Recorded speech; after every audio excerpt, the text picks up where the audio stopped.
कभी सोचा है कि जो आम बीमारियां हमें होती हैं, जैसे एलर्जी या ऑटो इम्यून बीमारियां, क्या हो अगर वो सिर्फ हमारे शरीर की गड़बड़ी ना हो? क्या हो अगर उनका कनेक्शन हमारे इमोशनल पास्ट, हमारे भावनात्मक इतिहास से जुड़ा हो? आज हम एक ऐसे ही, कह सकते हैं, क्रांतिकारी नजरिए को समझने की कोशिश करेंगे। तो चलिए सीधे मुद्दे पर आते हैं। ये पूरा आइडिया एक बहुत ही दमदार और शायद कुछ लोगों के लिए चौंकाने वाले तर्क से शुरू होता है, और वो तर्क ये है कि दुनिया में लगभग हर बीमारी, और यहाँ हर तरह की बीमारी की बात हो रही है, चाहे वो मानसिक हो या शारीरिक, उसकी जड़ें कहीं ना कहीं बचपन में हुए किसी ट्रॉमा या आघात में छिपी होती हैं। अब ये सुनने में कोई हवाई बात लग सकती है ना? लेकिन ये दावा किसी अंदाजे पर नहीं, बल्कि पूरे 32 इयर्स के क्लिनिकल एक्सपीरियंस पर आधारित है। फैमिली मेडिसिन से लेकर नशे की लत पर काम करने तक का लंबा अनुभव, और इसी गहरे अनुभव से ये नजरिया निकल कर आया है। तो फिर सवाल उठता है कि ये ट्रॉमा या आघात आखिर है क्या? देखिए, आमतौर पर हम सोचते हैं कि ट्रॉमा कोई बड़ी घटना होती है जो किसी के साथ होती है, लेकिन इस नज़रिए के मुताबिक ट्रॉमा वो नहीं है जो आपके साथ हुआ, बल्कि वो है जो उस घटना की वजह से आपके अंदर हुआ। ये एक तरह का अंदरूनी घाव है। ठीक है, तो ये होता कैसे है?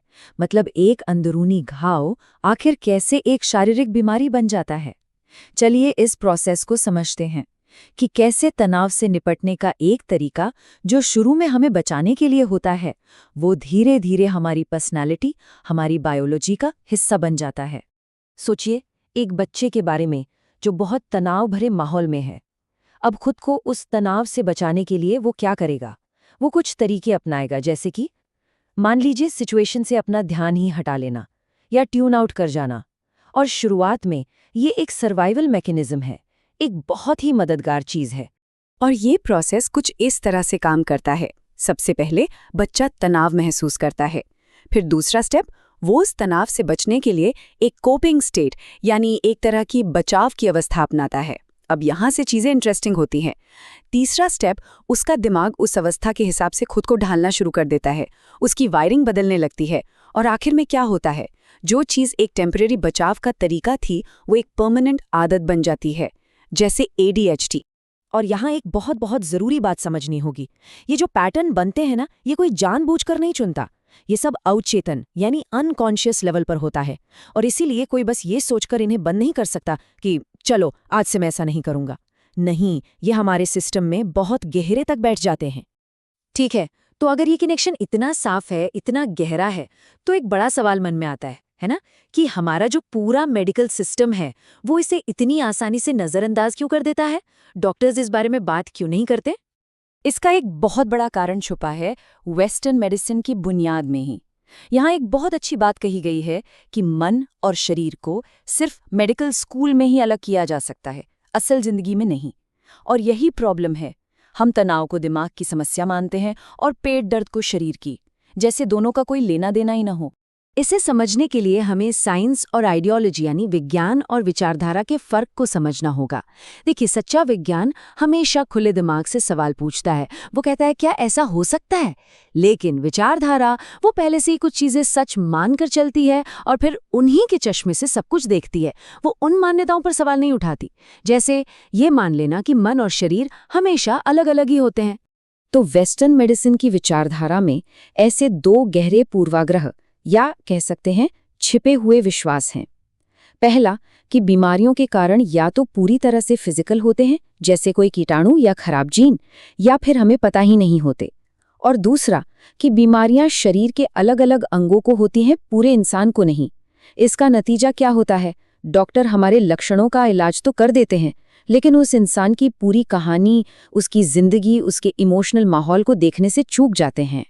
तो चलिए अब इस मन शरीर के कनेक्शन को और गहराई से समझते हैं।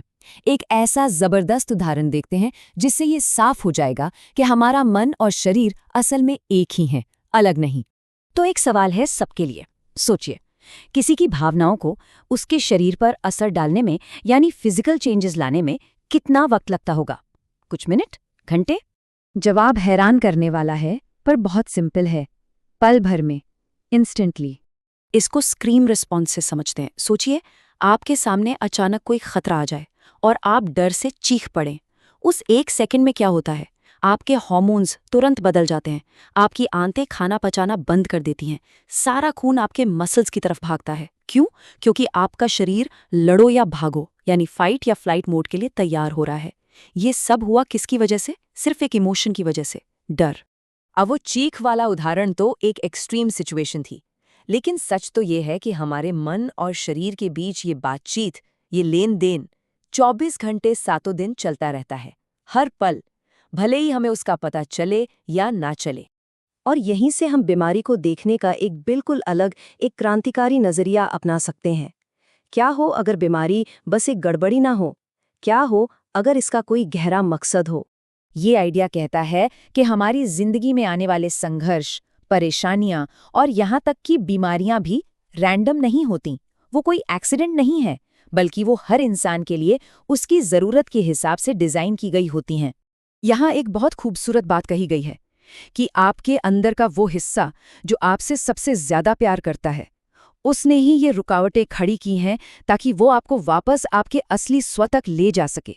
यानी बीमारी कोई दुश्मन नहीं है, बल्कि एक तरह का मैसेज है, एक गाइड है जो हमारा ध्यान उस तरफ खींच रहा है जहां हीलिंग की ज़रूरत है।